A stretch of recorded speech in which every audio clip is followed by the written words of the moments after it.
Hello and welcome to Volume of Prisms and Cylinders. That's what we're going to be talking about today.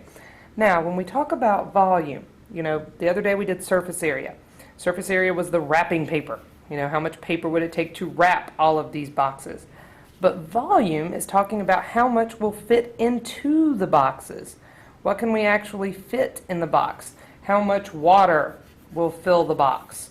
Or how much sand can we fill in the box with?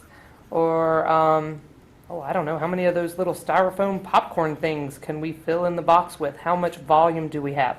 When we talk about units of measure for volume, common units of measure for volume are things like liters. That's the metric unit for volume. We talk about cubic feet. Okay? And so, in fact, when you do volume, your units of measure that you use for your answer are always going to be cubed. So, feet cubed, inches cubed, meters cubed.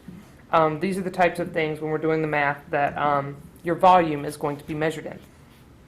The beauty of volume is the formula for volume is so much easier than surface area. Surface area was pretty involved, 3 steps just to do the formula. Volume, much easier formula. Now again, prisms and cylinders will share a formula, and so you just have to learn one formula. But volume is equal to the area of the base. So again, you're going to have to be able to identify what is the base of the prism times the height. And we said that the height is always the distance between the two bases. And that's it. Much shorter, sweeter, to the point. So area of the base times the height. So area of the base times the height.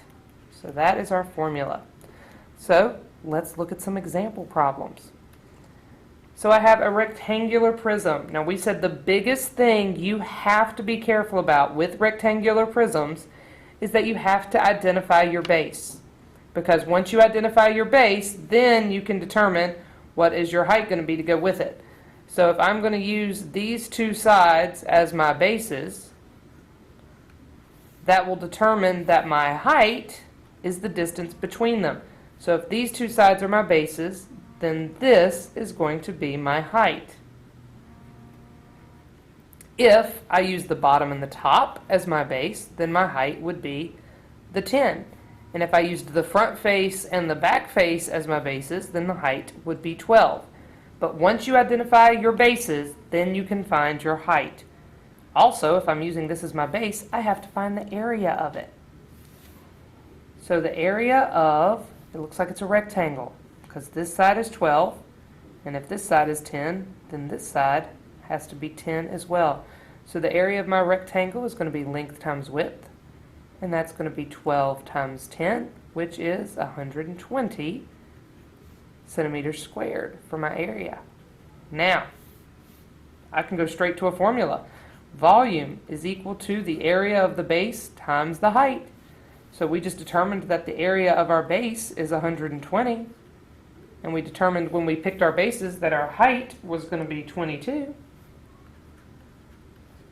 So 120 times 22 means that our volume is going to be equal to 2,640 cubic centimeters, or centimeters cubed.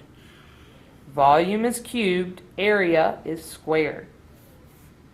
Done. Find your area, then you can find your volume. So find the area of the base, then you can find your volume.